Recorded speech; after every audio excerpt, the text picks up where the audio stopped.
इकाई पहली काव्य साहित्य स्वदेश के प्रति सुभद्रा कुमारी चौहान इस कवयित्री द्वारा लिखित कविता आज हम पढ़ने जा रहे हैं। कविता पढ़ने से पहले हम सुभद्रा कुमारी चौहान इस कवयित्री के बारे में परिचय प्राप्त करेंगे। सुभद्रा कुमारी चौहान संवेदनशील, स्वाभिमानी एवं देशभक्त थी। उनका जन्म 16 अगस्त 1904 में प्रयाग में हुआ था। उन्होंने राजनैतिक आंदोलनों में सक्रिय भाग लिया था।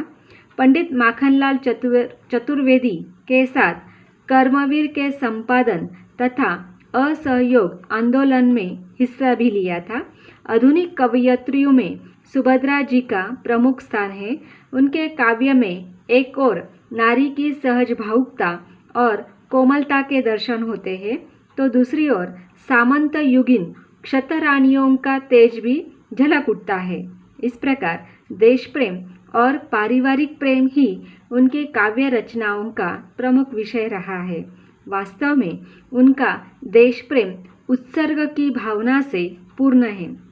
राष्ट्रीय कविताओं की दृष्टि से उनकी जालियांवाला बाग में बसंत, राखी, विजयादशमी, लक्ष्मीबाई की समाधि पर और वीरों का कैसा हो बसंत आदि कविताएं विशेष उल्लेखनीय है। उनकी झांसी की रानी नामक कविता सर्वाधिक लोकप्रिय है और इससे उन्हें जो प्रसिद्धि प्राप्त हुई है वह कई बड़े बड़े महाकाव्यों को भी प्राप्त नहीं हो पाई है। एक दुर्घटना में निधन हुआ। उनका निधन 15 फरवरी 1948 में हुआ।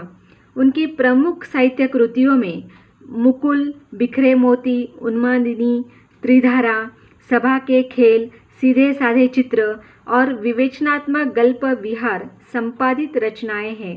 उन्होंने सीधी सरल भाषा में देश प्रेम और पारिवारिक प्रेम संबंधी कविताएं लिखी हैं। उनकी सर्वाधिक चर्चित कविता रही है झांसी की रानी।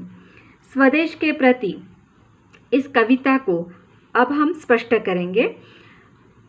आ स्वतंत्र प्यारे स्वदेश आ, स्वागत करती हूँ मैं तेरा।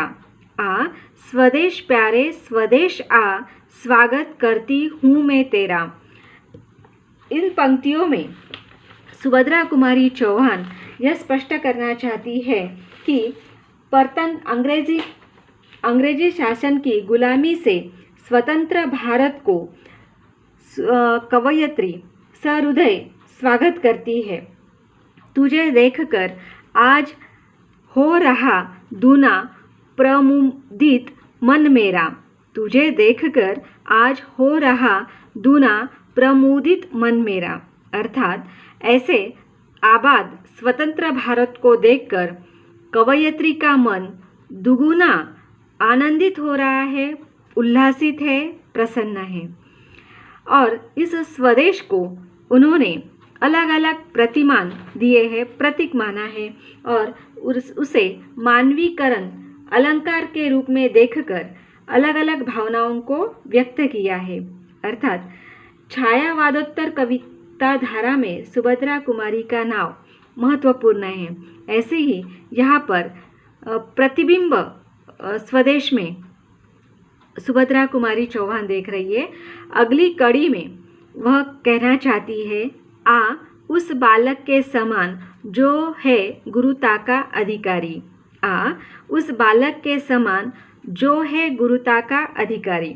अर्थात स्वदेश ऐसे बालक के समान है जो बालक अर्थात उम्र में छोटा है, परंतु अपने कर्म, अपनी दृष्टि और अपने ज्ञान से पूरी दुनिया को कल्याणकारी मार्ग पर प्रशस्त करने का अधिकारी होता है। इस प्रकार उसे प्रकाशमान बनाकर वह अपने जीवन को सार्थक बनाता है। अर्थात एक बालक बड़ा होने का अधिकारी है। आ उस युवक वीर सा जिसको विपदाएं है प्यारी। आ उस युवक वीर सा जिसको विपदाएं ही है प्यारी।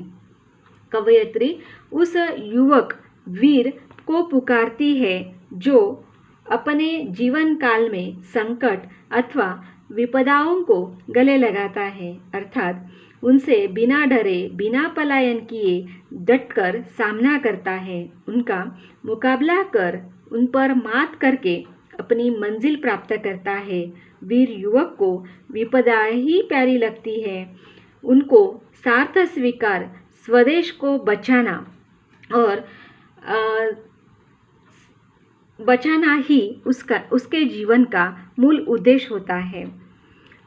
उस सेवक के समान तू, उस सेवक के समान तू विनयशील अनुगामी सा। इन पंक्तियों में कवयित्री सेवा भाव निहित करती है। विनयशीलता की भावना यहाँ पर प्रकट होती है। स्वदेश मानो क्षेत्र में, युद्ध के क्षेत्र में कीर्ति ध्वजा का स्वामी हमेशा युद्ध में जीत के कीर्ति ध्वज फहराने का काम करता है। स्वामी भाव रखने का अधिकारी यह निम्न पंक्तियों में स्पष्ट होता है, जैसे अथवा आ तू युद्ध क्षेत्र में कीर्ति ध्वजा का स्वामी सा, अथवा आ तू युद्ध क्षेत्र में कीर्ति ध्वजा का स्वामी सा। और अंतिम और चौथी कड़ी में कवयित्री कहना चाहती है, आशा की सुखी लतिकाएं तुझको पा फिर लहराई। आशा की सुखी लतिकाएं तुझको पा फिर लहराई। इसमें कवयित्री परतंत्र और अत्याचार के कारण अपने आप को अपने मन की आशाओं को सूखी हुई लतिकाओं की उपमा देती है। ऐसी सूखी हुई आशाओं की लतिकाएं तेरा यह आज़ाद रूप देखकर एक बार फिर से लहराने लगा है। देश के इस आज़ाद रूप को देखकर कवयित्री खिल उठी है और अत्याचारी की कृतियों को निर्भयता से दर्शाई। अत्याचारी की कृतियों को निर्भयता से दर्शाई। अत्याचारी अंग्रेजी शासन के कृतियों को निर्भयता से दर्शाने का काम इस स्वदेश ने किया है।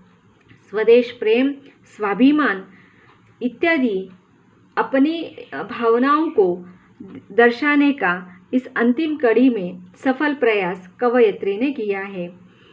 कविता की भाषा अत्यंत सहज, सरल और आकर्षक है।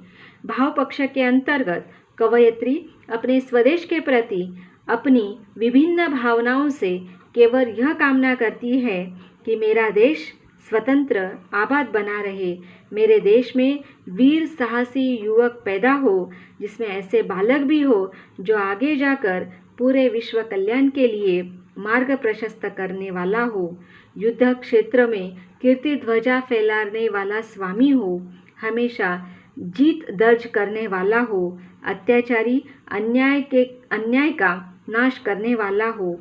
इस प्रकार स्वदेश के प्रति यह कविता का भावार्थ समाप्त हुआ। धन्यवाद। जय हिंद।